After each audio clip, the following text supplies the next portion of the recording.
Hey, it is DeeCee and 𝐔𝐄. 𝐔𝐄's my dad, and we're happy to be here tonight. I am an MLM dropout, and we talk a little bit about everything on my channel. And tonight we are going to be talking about maybe a somewhat of a polarizing figure, and I'm excited to hear what my dad has to think about that. We're going to be reviewing a podcast later on in this episode. And I'm going to go ahead and let 𝐔𝐄 introduce himself to you all. Some of y'all already know who he is. He has live streamed with me before. He is kind of my go-to sales business expert. He also still has a soul, so it is feel like his commentary gets and his advice really hits home when some other sales advice seems to fall flat. So I'm going to go ahead and hand over the proverbial microphone to him, and we will get started. And I hope you can hear me. Okay. Oh, Dad. Thanks, okay, I'm sorry. Go ahead. Hey, Melissa.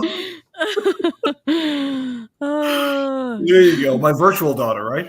Yes. You've collected a lot. You have I think a lot now. Absolutely. Well, DeeCee sent me the podcast from Dominic. Is it 𝐔𝐒𝐄? Yep. Is that his name? Yep. Okay. And so I actually listened to a couple of different podcasts that he had, and called DeeCee and told her that I was looking forward to having a chance to visit today about that. And I'm not necessarily sure whether I'm coming down on the right side or the wrong side of the opinion spectrum, but in any event, looking forward to it.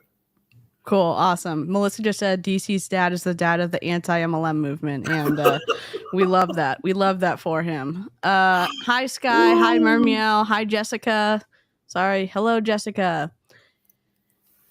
My dad has been in sales for a long time. And we're not gonna reveal his age to protect the guilty, but he has a lot of experience. He also has a lot of integrity. I've worked with him before, and I've seen him in action.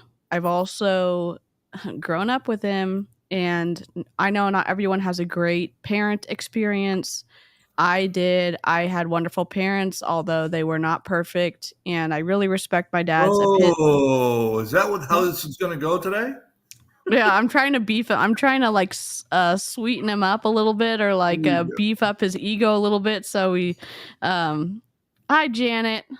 So he's not perfect. Neither my parents are. I'm certainly not perfect, but I really did see a lot of good examples set for me, and I really appreciate that. And I think that it adds a lot of credibility to what we're going to be talking about today with regards to business, sales, ethics, integrity, and everyone's so excited to see you. He's feeling better. He's back. Yes, hey, I am feeling a lot better. Absolutely. Oh my gosh. After about a month and a half of COVID. Yeah. And awesome. Thanks, Jessica. I'm a little bit nervous about where to start, and I'm going to give you a little bit of context. I'm going to give the chat a little bit of context. The only reason that I know who Dominic 𝐔𝐄 is because I was sent his podcast from someone who sends me pro multi-level marketing things to review, to listen to. And I listened to his podcast, and then I reacted to it. And then 2 or 3 days later, another, and I'm trying to be careful because I don't want to cause another crap storm for her, but another bigger creator in this space made a video about this 𝐷𝐄𝐒𝐄, and things blew up. It's some of the stuff that he had messaged her was I thought fell into the realm of like harassment and bullying, in my opinion. And I kind of stepped into that a little bit in the comment section of some of his posts. And now we're here with my dad, 𝐔𝐒𝐄. They're so glad you're feeling better, 𝐔𝐒𝐄. Yes. Thanks, So, Avery. Appreciate that. I sent him the podcast that we're going to be listening to today with the transcript. I think, y'all know that he and I don't agree on everything, but I think the level of respect it's high for me towards him. And even if we disagree about stuff, I think we're going to have a good conversation about it.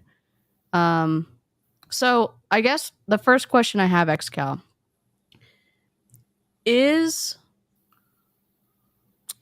does it matter if you're not only good at sales, but you have like integrity? And I guess that's my first question. Is it important? Is it only like centrally important that I value integrity, so I try to have it, and it doesn't necessarily impact the people around me? Does that make sense? So like, what do you think that integrity matters? Not just on a personal level or perspective, but as more of a standard kind of, I don't know. I'm a little bit nervous. I'm sorry. Well, let me take a minute to visit. And the first thing I would say is that I think I see sales ability, listening skills, etc., as being skills, and I separate those from kind of the true north ethical compass that we have. That tells us, how do we want to behave? What's the right thing, et cetera, et cetera. I can have lots and lots of skills that make me good at something, but I think without the foundation for those skills, then we end up in situations where, it's easy to get lost. We think that we're that what we do or how we do something, it makes us who we are, and that's not the case. So that's what I would say. Sales skills are certainly relevant as it relates to a person in life. We find ourselves in selling situations lots and lots of times, not necessarily just in multi-level marketing, but selling shows up everywhere. And but the flip side of that is that we can use that skill for good, and we can use that skill to do bad things too. Okay. Yeah, I mean, I'm always like, that's so good. That's such a good soundbite. That sounds great. I think I'm a little bit apprehensive about having this conversation because growing up, you never made it, for me personally, in my experience, like you didn't make me feel less than, like I was less valuable than my brothers in terms of thinking that one gender is better than another one. I never experienced that growing up at home. And to run into it in such a strong way with interacting with 𝐷𝐄𝐒𝐄 and the post, his perspective, how he was going after someone. I know that some people think that women have little value. I guess I'm just sheltered. I never ran into, it may be like a privileged perspective. I guess I lucked out that I've never gone into a situation thinking like, man, I have to prove something because I'm a girl. And when I was interacting with some of the people that he sent my way, I was really surprised. I was surprised, especially from someone who seems to proclaim in his podcast, and I'll go ahead and cue up the podcast soon, that they're trying to change the industry, that integrity matters, that all of these key kind of words that are meaningful to me didn't really play out in the comment section towards people I know in the creator space. And it seemed like a huge contrast between some of the things I've heard him say in his podcast. And some of the actions of the people that follow and up. some of the and some of the stuff that he said to people. And so that I don't know. I just wanted to preface that. It doesn't matter. Does it matter? Well, you've heard me say this lots and lots of times, DeeCee, and that is that you can't talk your way out of problems that you behave yourself into. And the way we behave speaks much louder than the words that we say, because people watch what we do. They hear what we say, but they're watching what we do and asking, is there alignment between the two? And ultimately, if there's not alignment, then ultimately you go back to the fact that, well, this is how he behaved. And so that's what I think he holds to be true, or she holds to be true. Honestly, the whole perspective that you brought up in the beginning about male and female, and you can apply that to black and white, or different races, whatever the case might be. But the bottom line is the way we should be evaluated for who we are, how we behave, the integrity of what we do. And so that speaks a lot more loudly than what color our skin is, or what our gender is, or where we grew up, whatever the case might be. I mean, there's lots of examples of people that have grown up in great situations and turned out poorly, and conversely, grown up in poor situations and are stellar people. And so all of those things, all of that comes together to make us the person that we are. But ultimately, we get to make choices every day, and we get to decide whether or not we're going to be behaving with integrity. Okay.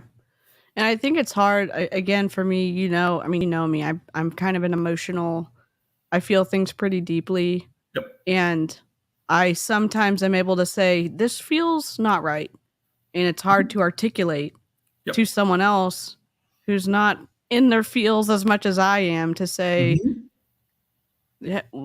in this situation, the way that you're treating this person is wrong. And even if, it's not necessarily about a difference of opinions, you're bullying someone, you're harassing someone, again, like you're talking about that alignment of what do you say on your podcast and what are you actually doing in actuality. It did seem like there's a difference, and that's, my opinion. But I'm going to go ahead and share. I'm going to go ahead and pop up the Spotify of the episode, and then we can listen and get your thoughts. Okay, I'm going to share my screen, share system audio. Hi, Harper. 𝐔𝐄 bringing the wisdom. Yeah, my dad's the best. 𝐔𝐄 hopefully is going to be able to start streaming with me more now that he's feeling better.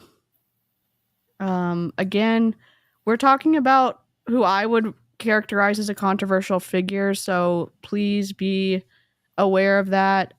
He may make us feel some kind of way. Please be respectful. We're not going to do any name calling. We're not going to do ad hominem attacks. I just want to address the ideas about what 𝐔𝐒𝐄 is saying today. Let's see. Can I make this smaller?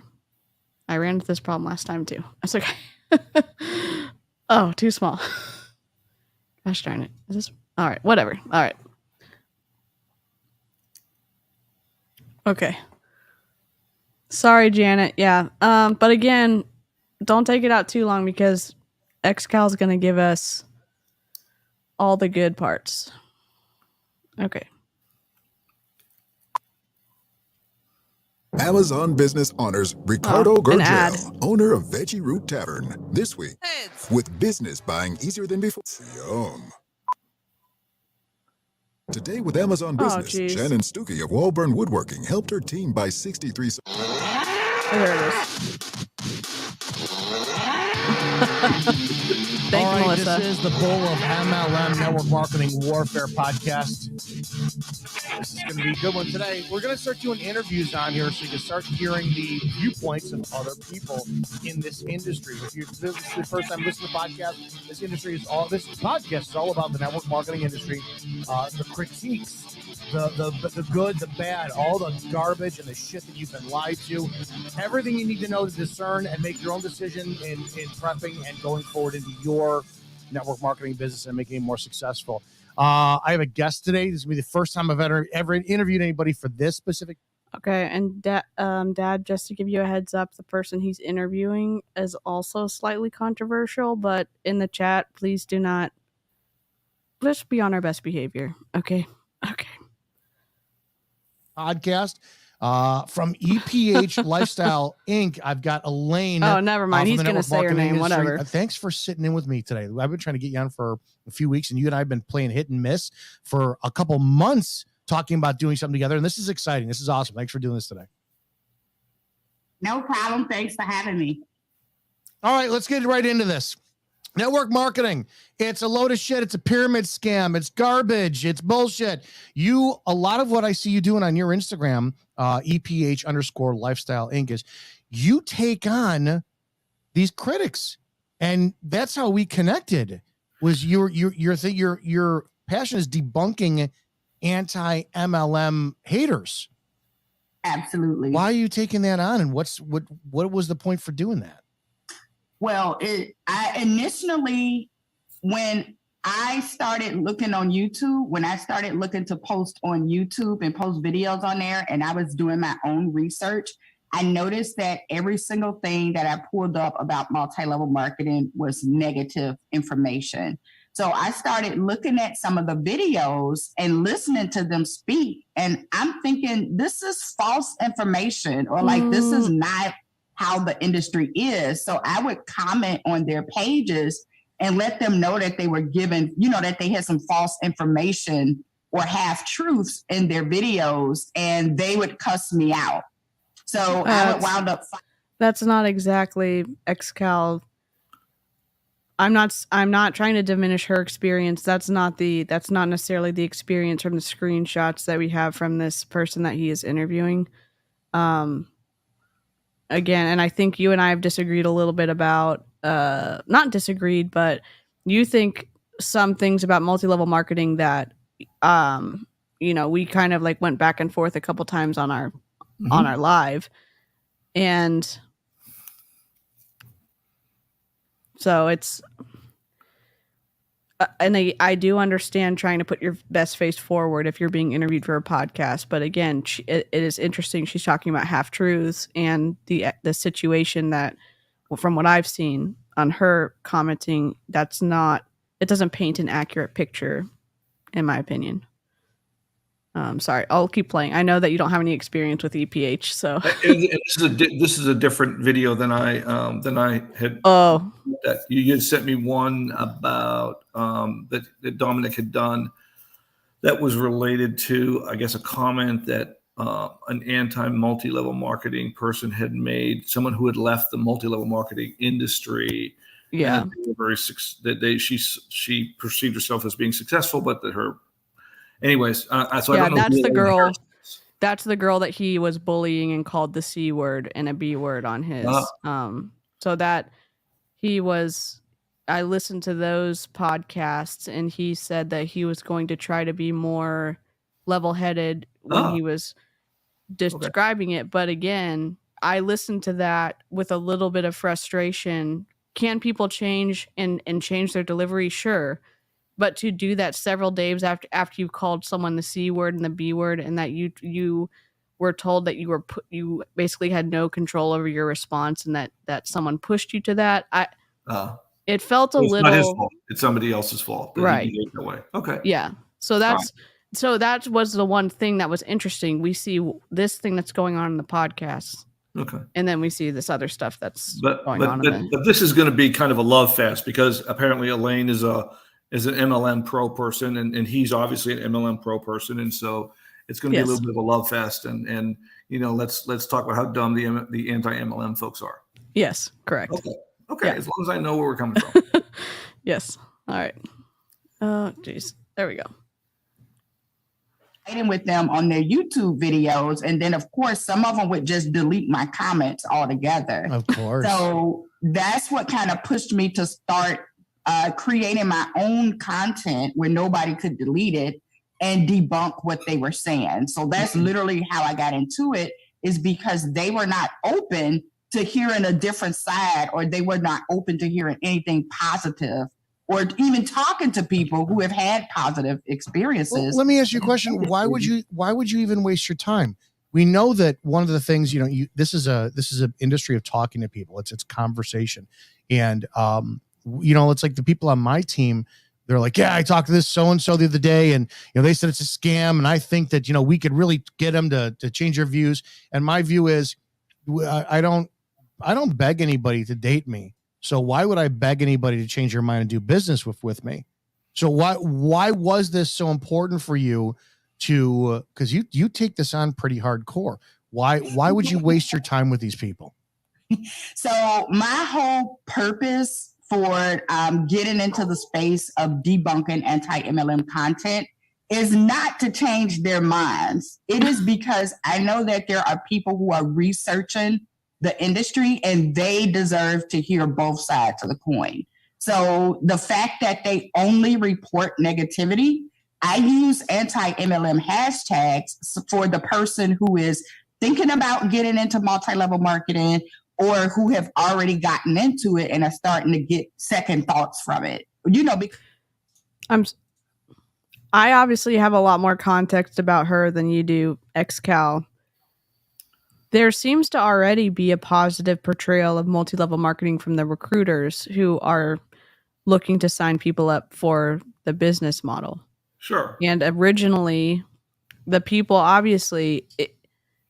who are making the anti-multi-level marketing content were trying to talk about the income disclosures. They were trying to talk about the success rate and bring additional information to the table that wasn't being brought to the table in these sales pitches or these closings, where people were making a decision based off of limited information. And she's talking about, she wanted to bring the other side. It's a free, it's free. It's a free YouTube space. I get it. That if I would just have heard her on this podcast talk, I would be very surprised to experience her content on her Instagram and her YouTube, because I've seen a lot of vitriol and super critical comments coming across. Yes, and there's also been some other things. I don't want to get into it, chat. I don't want to get into it for legal purposes, but it's not. It's the contrast is great. I will just say that the contrast between what we're hearing here and what we see on social is different. So, yeah. I think one of the things too that we have, I mean, my premise is that, multi-level marketing is just another kind of marketing. It's not, I don't believe that multi-level marketing in and of itself is a scam. I don't think that, I mean, they're selling a product or a service that arguably people find value in and they pay for. The critique I have is twofold. One is the fact that I think a lot of people get into it and don't really understand the ramifications of what they're getting into. In other words, it's preached as something much, don't work really hard, work a few hours a week, blah, blah, blah. And it's, and you make all this money. Well, the reality is that like any other job, if you want to be successful, you have to work your butt off, and you have to go out there and do the things that you don't like to do, and hear no, and do all, and go through all the process to build a business. Now, whether you're building a business in network marketing, or you're building a business at a corner gas station, or you're building a business that on the internet, or you're building a business with brick and mortar. You still have to go through the same things. And the bottom line is that you have to be able to recruit and build and bring people on board who understand what that looks like. What does that work effort look like in order to be successful? And second thing is, I think that there's a lot of success in multi-level marketing but it happens at with a relatively small group, and a relatively large group. Let me put it this way: they underperform. They're not as successful as they would hope to be, and ultimately it leads to the large turnover that they have.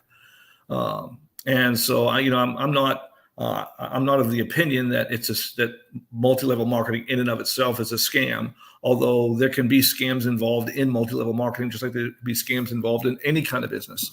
But I think that the way people build their business and the way people develop their business ultimately determines whether or not, there's ethics and integrity and, and longevity that can be there. Yeah, I think that from my experience in it, some of the business, the churning that happens within the like you've said before, the median and the lower ranks seems to be a lot higher. One, because people aren't told how hard it's going to be, and additionally, a lot of companies compensate. They reward recruiting more than sales. So you do get some. So like in Young Living, you would make commission off of what a customer would buy from the company, but you would make a bigger commission off of a brand partner underneath you buying stuff from the company. Okay. So there's again, does that make it a scam? No, it just it feels like it's putting more weight on the recruiting aspect of it. And I would love if it was more balanced, but. Well, and that's a great point. Balance is you have to have sales in order to be successful. You can't just recruit a bunch of people and they can't, and they not sell anything, and that determines success. But I will tell you this: recruiting is a lifeblood of businesses. It's the lifeblood of sports teams. The bottom line is, if you can't attract great people to your business and teach them how to do well, again. Both of those things have to happen. You have to be able to attract great people to your business, and you have to be able to teach them how to be successful and then be able to replicate themselves. That's what determines a successful business. And that's true, not just in multi-level marketing. It's true in the business that I work in. It's true in the business that I've been in. So recruiting is critically important. Most people, but you have to be able to recruit in a way that, aligns with the values that you hold to be, foundational. You can't bring somebody in with an untruth or a mistruth or a half truth, right, and then expect that that's not going to have consequences for you down the road, because it will.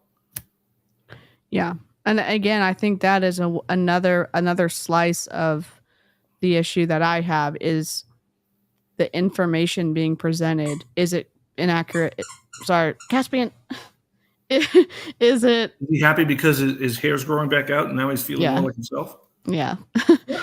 But again, giving them an informed choice when they're at the closing table. And the more and more I look at these Zoom meetings, these Zoom opportunity calls, that's not happening. I'm sure it does happen in some teams. I haven't found them yet, so I'm just searching for them. But I'm going to go ahead and keep playing to the next. Okay. Oh, Melissa said, I think there's a right and a wrong way to do recruiting as part of a business, though. There's intentional recruiting, like with sports teams, and there's anyone with a pulse recruiting, like multi-level marketing. And Melissa, I hear what you're saying. I will tell you this. I think that people that do a great job at recruiting in multi-level marketing aren't out there recruiting anyone with a pulse. Now, I'm saying that because I know personally from a recruiting perspective that if you don't have a vision of who you're looking for and being able to say yes to the right people and no to the wrong people, then you're doing it wrong. I know that there's a lot of MLM organizations and a lot of non-MLM organizations that basically do use mirrors as their recruiting tool. I.e., if they fog a mirror, then they're a legitimate prospect. But I believe there's also some that aren't, and I think just like we hear multi-level marketing proponents basically tarring everyone with the same brush, I think we need to be careful that we don't do that as well. We may have seen a lot of that. I say, because I know the multi-level marketing people out there that everybody on this has probably participated in multi-level marketing at some level in their life. But I will tell you that I believe that if you were to probe into the really successful multi-level marketing people, the ones that do a great job at recruiting, that you probably find that they really do have a target of who they're looking for, and they work hard to bring in the right kind of people, because they know that their efforts are maximized when they bring in the right people who they can then train and develop, as opposed to anybody that passes the mirror fog test. For sure. I think it's a good point. Okay. It's something new, and they don't understand that you have to really be committed with it in order to see results. So that is who I make my content for, is for the undecided person or the person who is wondering if they can actually be successful with it. Right. And we see this all the time. It's like, for some strange reason, and it's not for some strange reason. I know what the reason is. The network marketing industry has a horrible reputation because of the way that it was pitched, get rich quick and all this. I want to talk to you, like, let's do some debunking here. All right. I'm going to be the negative naysayer, and I just want your feedback on something. Okay. Is it true, Elaine, that, this is it's a pyramid scam? Is that what this industry is? It's absolutely not a pyramid scheme. And I say that because in order for it to be legally classified as a pyramid, the majority of the sales have to come from internal consumption, which is, the reps only purchasing from the reps. And most network marketing companies have actual customers that they're selling their products to. And this has been going on for years. So that is the legal definition of a pyramid scheme.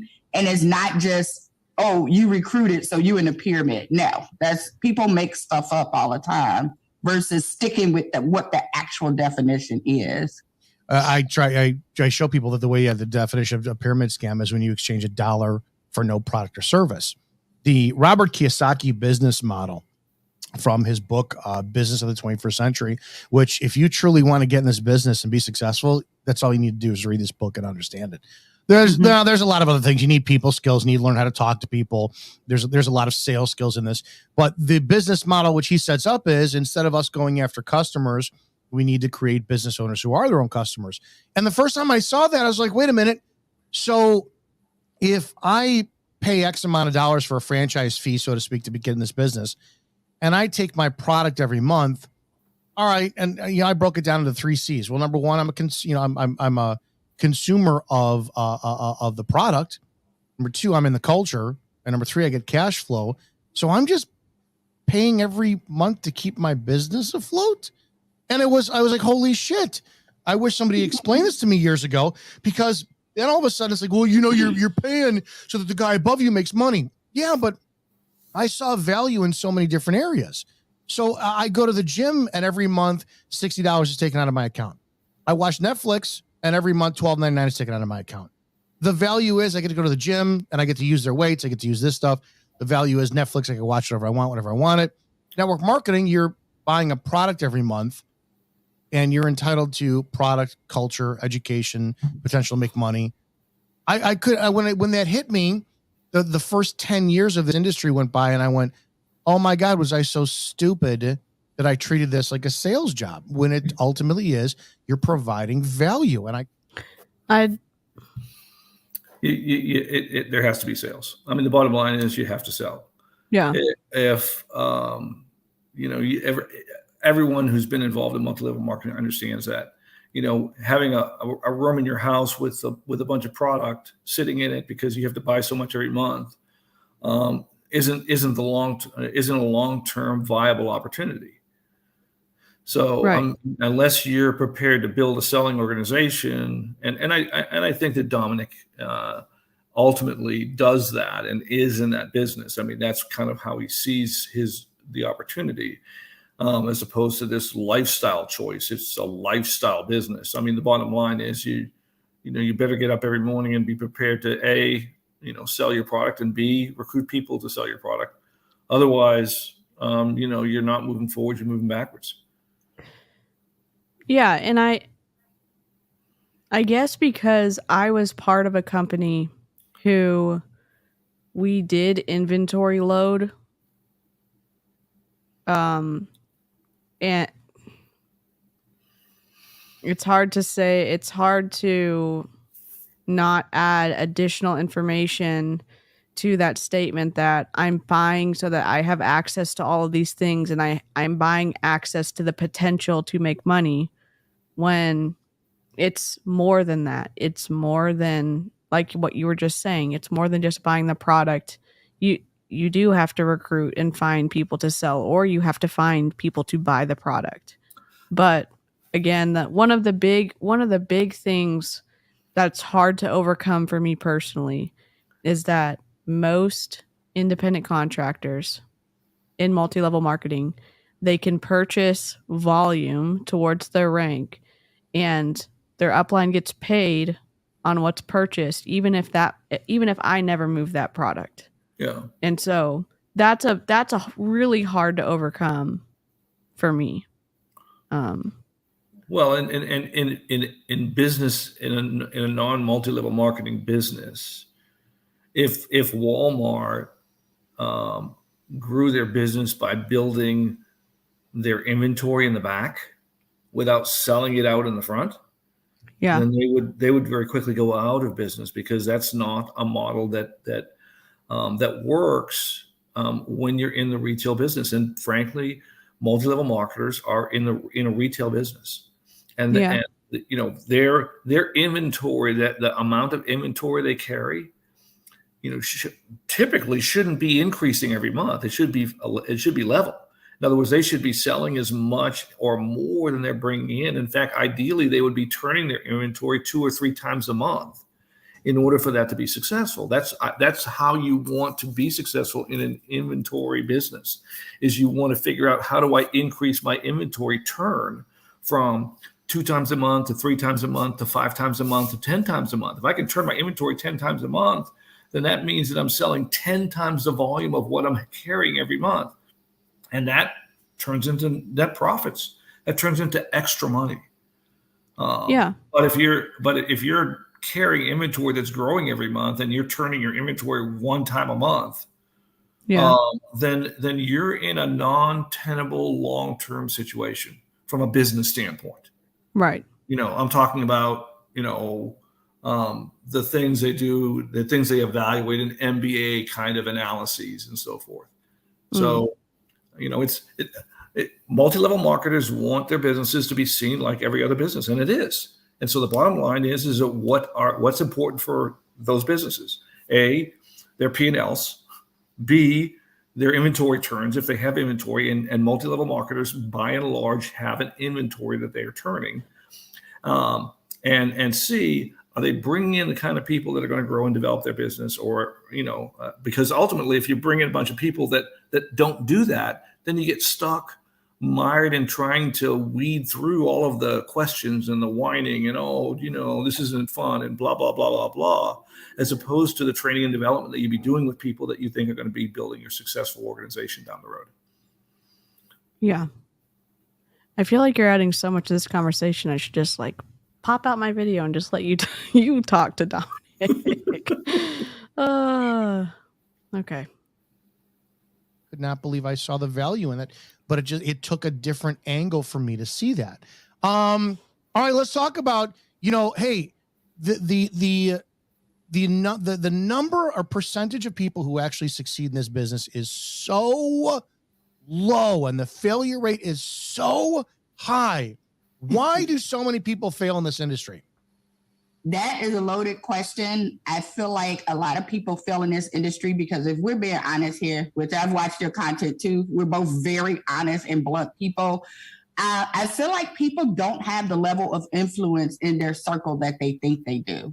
And they think that just because somebody is inviting them to their birthday parties or they were in somebody's wedding, that means that person genuinely believes in them and supports them. And so what happens is when people join network marketing, the first people they're going to talk to is the people that they know. And that's with any business. If you want to start selling houses or anything, you're going to tell your friends and family about it first, because those are the closest people to you. So when they start getting rejected or they don't have the support that they thought they should have, a lot of people give up right then and there because they don't want to be, ostracized from their circles. Right. So being accepted by their circles is more important to people than being successful at the business. That's one of the things that I've observed over the last 8 years of being in the industry. They also don't become successful with the business because they don't take the time to learn how to market on Facebook or social media in general. And I noticed, because I have people on my team doing this, if you go to their page, it looks like an infomercial. Mm-hmm. Like it looks like it's full of company flyers. It's full of language like, oh, my CEO just said this, or my leader just said. No one cares. So people do not know how to market. And I would say any traditional business spends at least 60% of their budgets on marketing. And well, that's not true, but there's a big marketing budget for most companies. Yeah, most successful companies that do very well at marketing also tend to value that. They tend to spend a lot of money there, but they're not spending 60% of their budget on marketing. It's just that we're just making stuff up to sound good. Yep, But I the agree. comments you made were good comments. Most people do get a lot of rejection and don't like rejection. And so they're going to they're going to back off from that, or they realize, hey, I don't want to spend 6 nights a week out talking to other people about this, and I'm not willing to commit the time, energy, and effort it takes to be successful in a business like this. So there is a high failure rate based on the fact that people, their commitment level is high when they hear about it. They're all enthusiastic and happy and excited, but when when it comes down to the day-to-day grind and plodding through that, a lot of people give up. That it's true in lots of companies too. There's lots of people that give up and just get a paycheck. They're just surviving, or they quit and they're out looking for another job until they realize that the reason that they're failing in various work situations is, really has to do with more how they respond versus how the job is responding. I think that's fair. One of the points that she made that I know there's truth in it. I don't love how the multi-level marketing as a whole has addressed the issue is people's success depending on their circle accepting the idea that they are involved with a multi-level marketing opportunity. So she was saying there's more of a chance for you to be successful if the people that you're close to are excited and supportive of your decision. When she was saying something similar to that when she was talking about. You feel like that's not true, or that is true? I feel like in multi-level marketing, sometimes they preemptively say you need to be around positive people, and if you experience haters, you need to remove them from your life. Sure. And here's what the haters are going to say. Here's how you deal with it. And you end up alienating people who actually care about you, who don't have necessarily financial ties to their advice to you. Yeah, and I know no axe to grind. That's right. Right. So that's one of the things okay, I do understand that, but does that mean that the multi-level marketing leaders need to insert themselves in people's families and friend circles, and that alienation starts? And it's not. It doesn't seem like on the up and up. But if it was just a situation where they said, "Hey, you know what? Here's how we address it. We're going to more inform the people that we are looking to sign up. We are going to like with you with Southwestern, I was talking to my brother, your son, the other day, and he said, here's what our recruiting looked like. This is going to be the hardest summer of your entire life.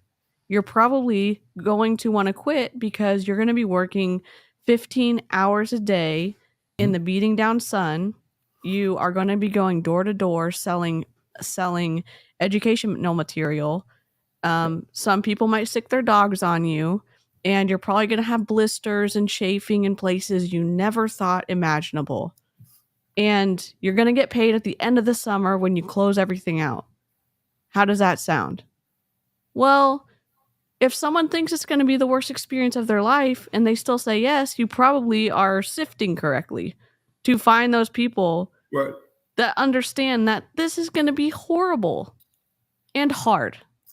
And so instead of addressing that issue by, again, what we were saying earlier, finding better recruits who actually understand and want to do this, because there's so much weight and so much reward for recruiting, a lot of times people default to a warm body with a credit card instead of someone who's a great salesperson, who likes to work hard, who is a great people person, who can solve problems. And so you can say that they can have this conversation and talk about the stuff that needs to change, but the business model sometimes creates a little ecosystem where the change doesn't seem to be possible. I mean, maybe it is. And in fairness, this isn't unique to multi-level marketing. It happens in all kinds of businesses, all kinds of recruiting opportunities. It's not unique to multi-level marketing. We all want to do better at what we do, and if we're a multi-level marketer, then yeah, that happens. But if you're in it long enough, just like in any business, if you're there long enough, you realize, it doesn't pay off if we're not bringing in the right people. And it also doesn't pay off if we aren't training them right, and if we aren't coaching and developing them correctly. And so it's ultimately you either learn that lesson or you die, because life doesn't. There's not really a big middle ground. Yeah. All right. And their name out, and they learn how to actually do it to where people are actually interested in what they're doing and what they're selling, versus just constantly pushing products on people. And I believe a lot of people in the industry don't know the difference between marketing and selling. And that is why they fail at it. One second. Janet said, the problem isn't the recruiting. The problem is how the money flows within the company. In MLMs, money flows up. In all other businesses, the money flows down. What are your thoughts about that, 𝐔𝐿? I mean, people in every business, the top guys make more than the guys down, at the bottom. I will say this: good salespeople in companies make really good incomes. Typically, make really good incomes. I'm in an industry. I sell homes, and it's not the industry that I grew up in, not the industry that I spent most of my time in, but I'm doing it now here at the end of my life, if you will. Not really, kind of. And I'm successful there. In spite of some of the things that are going on, I'm successful. I mean, when you're selling, several $1 million of homes in a month, that turns into good revenue when they close. And the key is the people selling need to be making good money. And so part of the comment about it flowing up and being more recruiting centric, and so recruiting ends up driving the bus. I think there's truth in that, and there's fallacy in that. But I will say that that there's a lot of other businesses where people at the top are overpaid too. For a CEO making $100 million a year, and people on their front lines, and a company like that making, $20 $25 or $30 or $35,000 a year, I mean, that's an issue. So it's not just a multi-level marketing thing, but I do think that there's a lot of there is some ultimately there's some. I think it really boils down to the training thing. I think that ultimately somehow there's a perception that if you become a great recruiter, you're going to be really successful. And in multi-level marketing, just like any other company, if you don't sell something, there's no company. You have to sell something, and you can't sell something to the people that work for you. You have to sell something to people that are buying the product. You know, you have to have salespeople or employees or owners or whatever the term is you're going to use. You have to have salespeople that are turning over their inventory multiple times a month in order for all of those bonuses to be long-term bonuses. You have to, because if that salesperson isn't making a good income at that level, they're not going to stay around. And you can't have a bunch of people that have a bunch of boxes in their garage and call that a long-term business. That's not the case. Yeah, I agree with what you're saying. From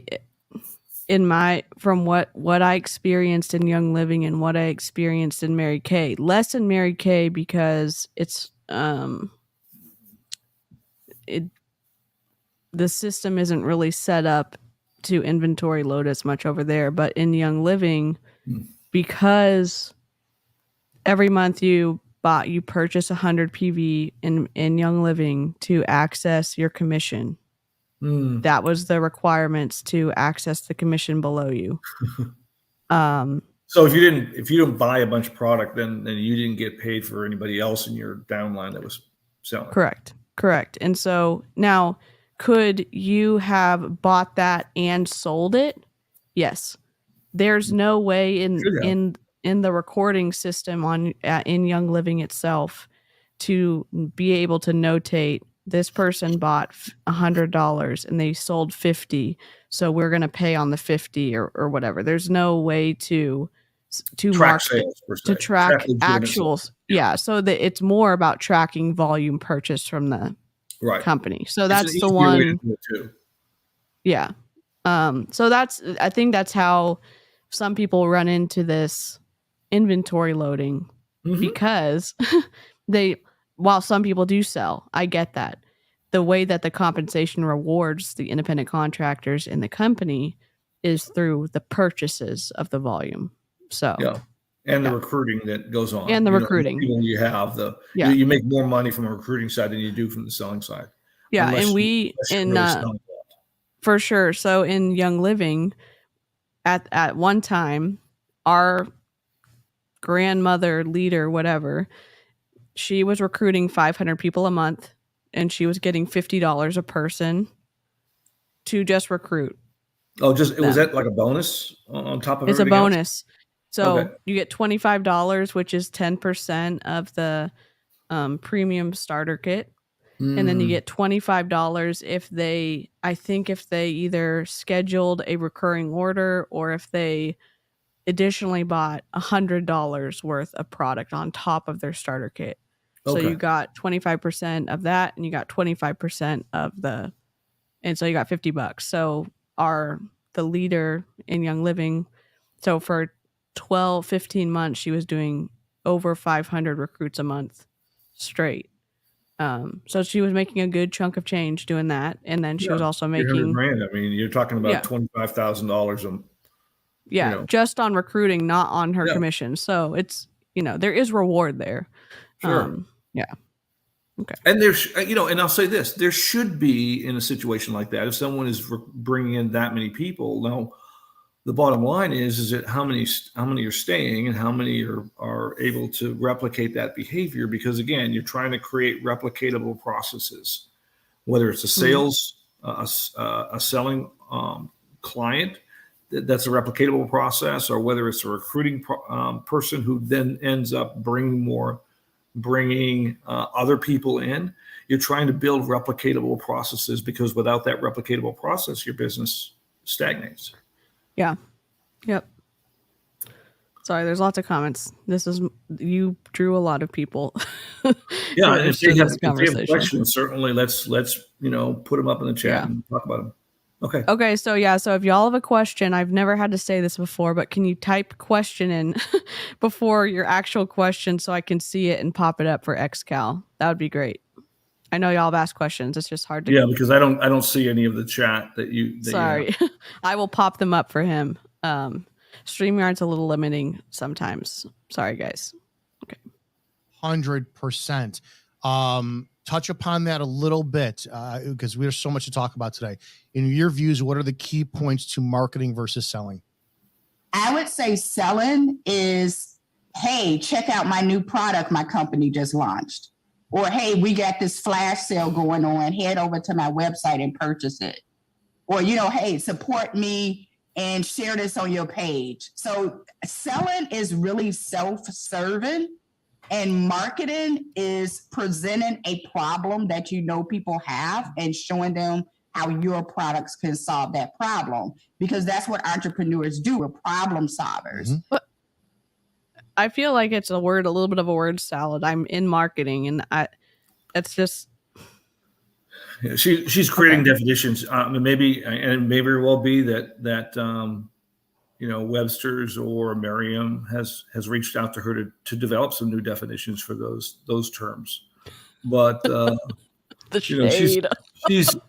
she's putting her own spin on it, which is fine. It's not that's not evil or wrong. It's just we all pontificate on what we think is the right thing because we're smarter than the average bear. Yeah, it is hard to have a civil and respectful conversation when we're not playing from the same dictionary, though. And I know that some people have different understandings of words based on their experience, but when you're actually saying you're using two different things, like you were saying, to create their own definitions, when I've been in marketing for 14 years now, I understand what marketing is. I don't know. I don't agree with how she described it. And I do understand anyone can say anything they want. I get that. It's just, it's hard to have I don't know. It's just, okay, be nice. Let's go. So if you approach it from the angle of my product can help this group of people do this, and you're putting that on Facebook or Instagram, then you'll start likely seeing more sales. And so ultimately it comes back to the air quotes product is always going to be the individual, the person who is the brand partner. Do you think that there's a component? Because you hear it all the time. I got really pissed off at the last couple of groups I was with. The presentations I do are lengthy. Right? Because my view is it doesn't matter if you know how to make a cup of coffee. If you go to Starbucks and you're given a key to a franchise that day, they don't give you a 20-minute, all right, this is how you pour the coffee. This is how you give it to somebody and take the money. You have to go over everything from hours of operation, inventory, point of sales. And you're going to get, it's like a training manual. You're going to probably spend a week, 40 hours plus training at Starbucks corporate. Months, so when I do the network marketing presentation, what? Much more time than that, but that's okay. He's bringing up a great point right now. Okay. It's meant to be done for a purpose. Number one, I want to weed out the people who don't have the patience to listen. Hey, I'm teaching you how to open a business and run a business online. Mm-hmm. And the uplines were doing these small 20-minute presentations, and I couldn't stand. All right. So, and they draw this circle on the board. Then the two lines, then the circles underneath them. This is you. All right, so you're going to go out and you're going to get two people.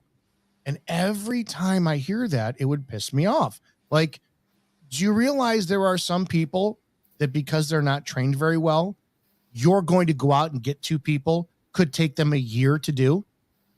So do you think that it's the responsibility of the upline, the person who brought you in, to stop with the garbage of how easy this business is, meaning it's very simple. It's a very simple business plan, but it's not easy because most people don't have people skills. You said before, influence skills. Do you think that the upline is doing damage by repeating a pattern of aloof? Oh, all you got to do is go talk to two people. Then when they go to their friends and family, instead of saying, hey, listen, I'm very excited. I just bought a business. I don't know what I'm doing just yet, but I'm going to learn about this. I'd love you to take a look at this with me, versus, oh no, come on, you got to do this with me. Just get in with me. We're going to make 6 figures in our first 6 months. Do you think that responsibility is perpetuated by upline management and training by people who just don't know what they're doing, and the industry is saturated with that? I definitely believe that. And I have 2 points to make with that, especially with you asking people to get 2 people, to recruit 2 people. And again, I've worked with thousands of people, like literally thousands of people in my organization over the last. This is Melissa. If you're listening to this while you're cleaning or crafting, Melissa just said, funny story, for the longest time when I heard my husband refer to the point of sale system in our stores as the POS system, I thought he was calling it a piece of shit system. Oh, that comment wins the whole night so far. Okay. That's great. Okay, I'll let him finish their question and her answer, because I have stuff to say about that. Okay. 8 years. I think it's a really good point that Dominic's bringing up right now. Okay, he was asking where does the responsibility lie? Yeah. And here's the tough part. You're good at sales. You learned how to be good at sales. You also have a lot of charisma. You're good with people. You've developed that skill over a long period of time. You're funny. You're nice. You don't have commission breath. People like you. And someone coming in and seeing that and saying, wow, you made this opportunity look really great. I want to be able to do the same thing as you. Mm-hmm. And your understanding, while you have a better understanding that it takes all these different facets to be good at sales. Mm-hmm. If you are just the type of person that has influence, who's popular, who's attractive, whatever that is, and you're not self-aware enough to say, how am I getting all these people?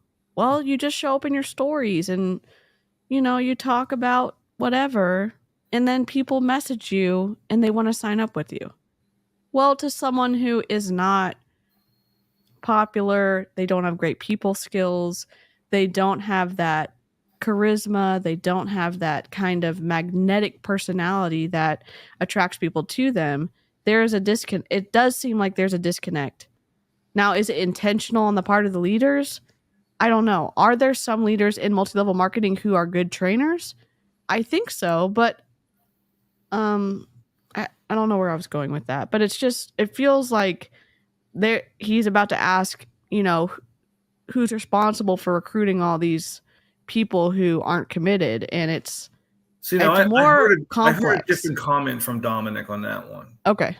I heard the comment that, and I'm going to paraphrase it now, that he's saying that these upline managers that are into this 20-minute, let me tell you, let me give you the high points and sign you up, are doing a disservice to the industry, as opposed to his perspective that it takes a lot more time to recruit someone to really for them to understand what they're getting into, and then teach, coach, and develop them through the process. I heard him saying and asking the question that shouldn't it really be a different way? In other words, shouldn't it really be much more comprehensive in terms of the development and recruiting and all those kinds of things? Yeah.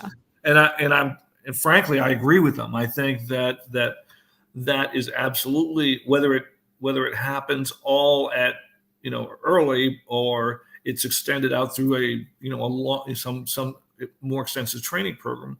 That has to happen, because it's easy to take a snapshot of, I see this guy who's 137 years old and he's really capable, and think that he's always been that way or she's always been that way. Yeah. But the reality is that, there's a progression through that process. And in multi-level marketing, there absolutely is too. And there needs to be a heavy influence on training and development early in the process, so that the people that potentially have the capability of being successful in that really can be successful. Mm-hmm. Just like any other company. If you don't spend your time on the people when they're young and they're malleable, then you're going to find that you don't like your employees later on in the process, because you didn't build the culture to train and develop and coach them to be successful. Mm. So that's, and I heard a little bit of that in Dominic's comment. Now, maybe that's not what he meant, but that's what I heard. Yeah, I mean, I think that's fair now that I'm listening back. And it is hard to sit and listen to him and be more objective. One, because I already have thoughts and opinions about multi-level marketing. Yep. And two, the interaction I've had with him and the people that he sent after me and his producer. It's hard to be fair. You don't talk away at the problems you behave yourself into. And they absolutely, I read those texts and I was horrified. So yes. Yeah. And so it's like, I still want to be able to say, hey, you know what? Are you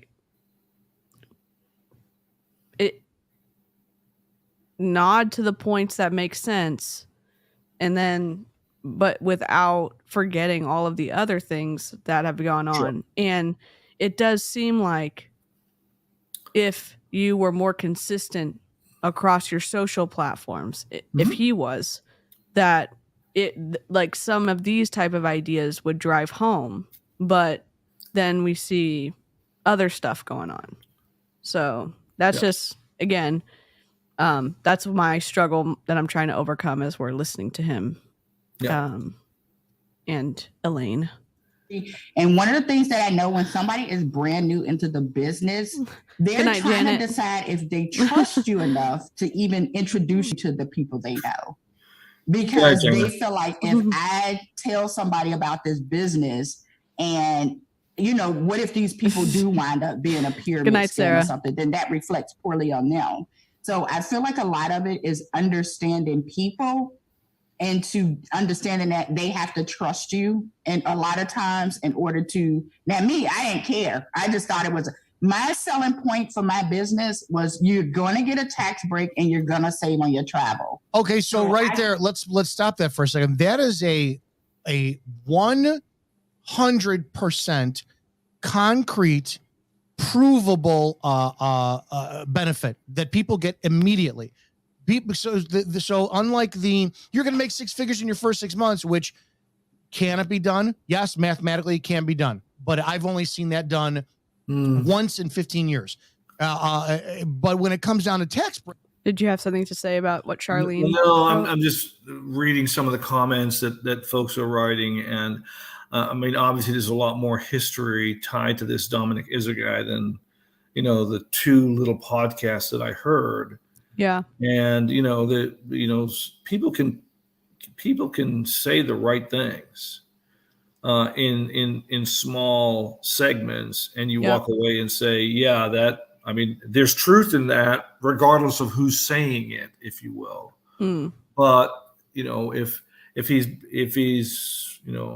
has made misogynistic comments, if he's created, lots and lots of hate through his behavior and his speech in other areas, it tars everything with the same brush. Yeah. And it does create, it becomes very, very difficult to put your emotions aside and just listen to the information and evaluate it based on the content of that information, because you know who's saying it. And we have perspective on those people. Yeah. If it's someone that I greatly dislike, that I feel like has been abusive and mistreated others and not acted with integrity, etc., and he talks about integrity, our little BS meter goes off, and we're like, okay, I'm filtering all this out because I know he's saying this, but he doesn't behave that way. So this is all fluff that's coming out of his mouth, and none of it really sticks because we know that he doesn't or she doesn't behave that way in real life. Yeah. So if I'm not very knowledgeable about Dominic at all, or Elaine, I don't know either one of these folks. All I'm doing is listening to what they're saying right now and commenting on that. And it's apparent from reading some of the comments that several people have a lot more history. Yeah. And I appreciate you being able to come into this conversation with no history with them, because I think that it adds a valuable perspective to reviewing this podcast and listening to both of them. And again, I haven't had a great interaction with people connected to him, but I appreciate that you're still the type of person to be able to parse through some of this and add your feedback. So, all right. We may have to do this in 2 parts, Dad, because I'm keep pausing this. We're only 15 minutes into this podcast. All right, let's just do a couple more minutes. The moment you become a brand partner with your company, you're technically an independent contractor, or business owner. You could leverage the tax laws. Yep. So go ahead, but I want people to understand. They need to see this. Oh shit! Why didn't my upline explain this? Exactly. I go with the guarantee in the presentation and when I'm talking to people, because that's something that I can guarantee them. And just to give you an example of how helpful the tax breaks are for those of you who do not know, when you become a home-based business owner, according to the IRS, you only have to work the business. 𝐔𝐄𝐃 is keeping us on the right side of the law tonight. I will tell you that. He's the voice of, reason, and I don't know what else, but he's keeping us calm. I can, in fairness, Melissa, I saw your comment about the pitchforks and the torches. And I will say this, DeeCee sent me copies of text that one of Dominic's, I don't know, producers, people, minions, flunkies, whatever, had sent her. And I'm a real protective dad. I'm just protective of, people in general, but that made me very, very angry. And but I also realize that there's knuckleheads everywhere, and frankly, I don't let other people steal my joy, who literally don't know me from Adam. And one of the things that I told DeeCee is that the thing that she's getting into is such that you really have to kind of grow a thick skin, because there's going to be a lot of people out there who don't know you and don't know the caring, loving person that you are, that are going to be haters, and they're going to think it's appropriate to use behavior that frankly shouldn't be heard out in the gutter somewhere. And there's no way to really manage that other than to just hit delete and go take a shower and just get cleaned off, because that's going to happen. You're everyone's dad now. That's because there's a lot of people out there that are knuckleheads, Charlene. Yeah. Melissa said we try not to be an angry mob in the anti-MLM movement, but damn, it's tempting sometimes. Yeah. Yeah, and I appreciate, Oh yeah. And again, I like that you're talking us down, and I think reason's important. I think being able to process through things and not only and use emotions as information, not as controlling things that control us and we have no ability to stop or anything like that. Yep. So I think it's important. Yep. Okay. To a minimum of 3 hours a week in order to take full advantage of up to 845 tax deductible expenses. I think it may be like 400. It's something crazy. Employees only get 12 tax deductions. So for you to go from 12 tax deductions to over 400, and just to give you an example, my first year in business, I did make money. I know they always talking about profit loss statement. I definitely made money in my first year business. I was working full time with a W-2, and I was making six figures with my W-2. And of course, I don't have any children, and I am not married.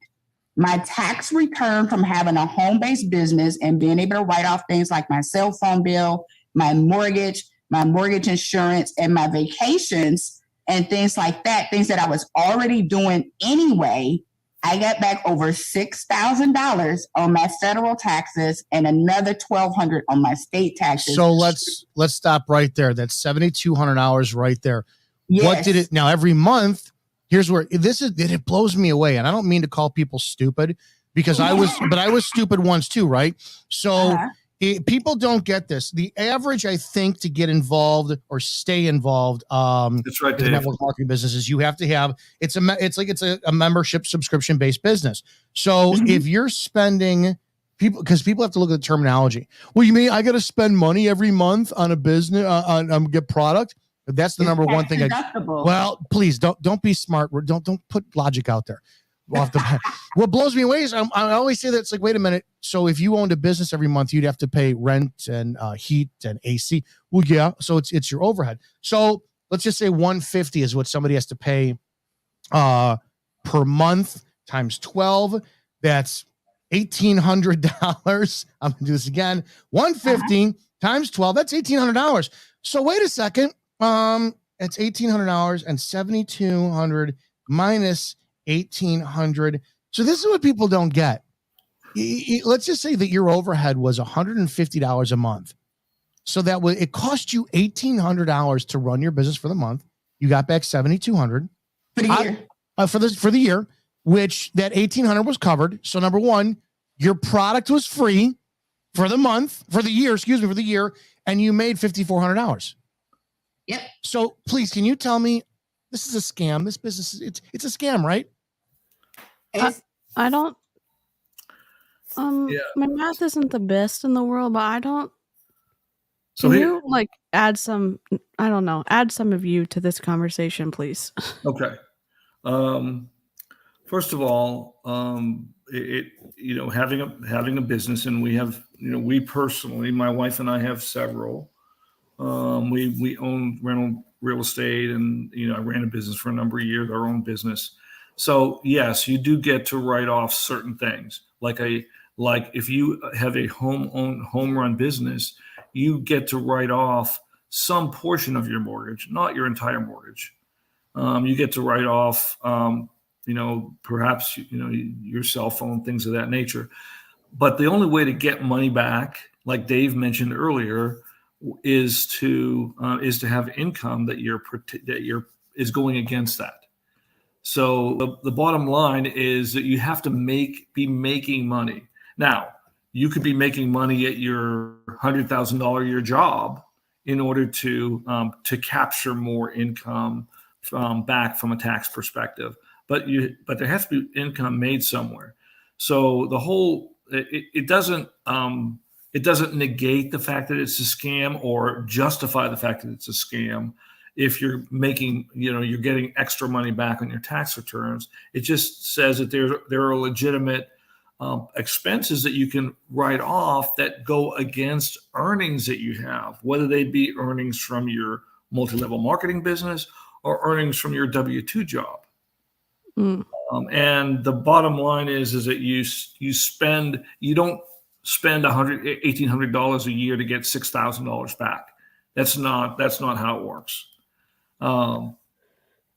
Again, it's a little bit of funny math to, they're trying to justify their point and to make it seem that much more positive. And frankly, having your business is very, there are advantages to it, but you have to work your butt off. And so I'm not trying to make light of that, but the reality is that there are advantages to running your own business, and you do get those tax breaks because you're putting your capital at risk. Now, if you're making $100,000 in your multi-level marketing business and you're spending $50,000, then more power to you. You're still going to be paying taxes on some of that money. Yeah. Because of the fact that you're making that much money. But I always cringe when non-accountants start talking about accounting related income type stuff, because inevitably they make it sound like it's manna from heaven. And that's, that falls on the side of like a little bit of not a mistruth, but a misunderstanding of how that works. Yeah. DeeCee, you still with us? You look like you're pretty cooked there. I'm not cooked. I'm just, after everything that's kind of gone on the last week and stuff, it's a little emotional. I'm trying to genuinely be self-aware enough to say, let's not be overcome with emotion and process through this and not necessarily give them the benefit of the doubt, but also think through what you're saying, think through what they're saying. And again, it's just been an emotional kind of week. I knew that, and again, I also know, we can say, oh, they're just haters or whatever, but it's like, I am the type of person, if someone's actually giving me feedback that is meaningful and that I can take and use, I want to use it. It was very shocking to run up against someone and say, when I've never used any derogatory language towards anyone on my channel, to say that I am this horrible type of person. And it's just like, okay, I don't want to get bogged down in non-truth, but I also don't want to become calloused and not be self-aware and lose like my perspective. Because I think that feeling things deeply is good in some ways, and I don't want to lose that in this whole YouTube space. And so it's just, So here's the measuring stick.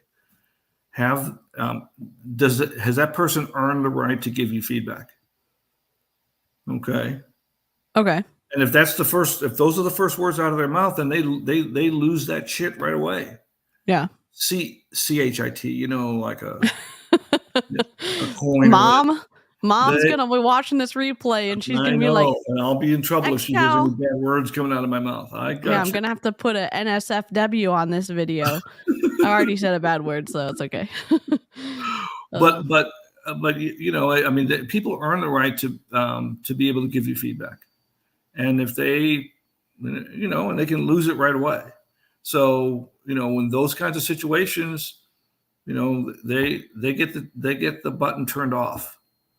Yeah, I agree. And again, as I'm thinking, I'm a commentary channel. I review individuals and multi-level marketing companies. I'm reviewing this podcast. I've done other podcasts, and it's sometimes I'm still mulling through this idea that if I am hoping to maybe change the minds of these leaders, or at least offer information and additional insight for this opportunity, for uncovering the exploitation, for uncovering some of the undue influence and some of the other stuff, just saying, hey, you're not crazy. Sometimes this stuff is going on.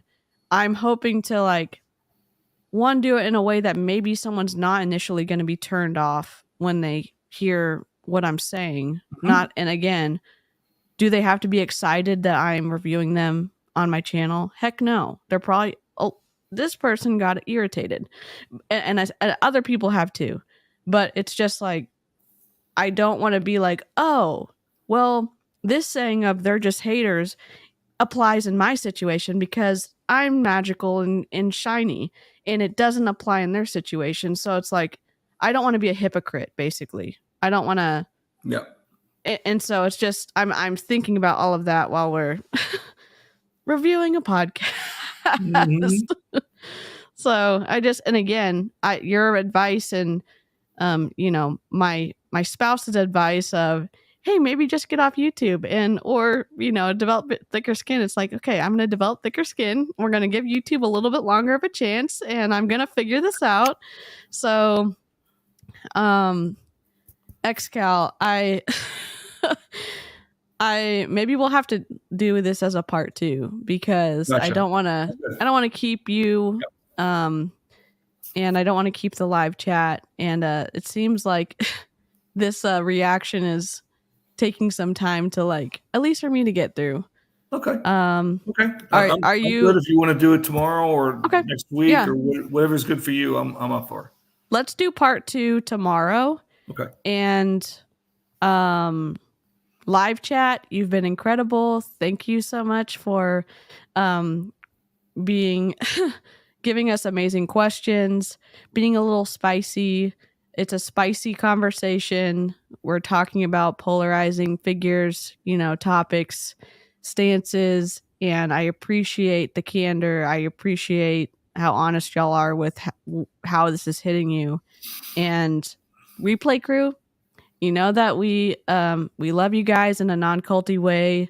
If you're watching this and have things that you want us to address tomorrow in the part 2, leave them in the comments, and I'll make sure that 𝐔𝐄 can see them, and we will catch you next time. Hope you have a great rest of your evening or day, whatever time you're watching this, and stay safe, and please don't join an MLM. Okay, bye. Right.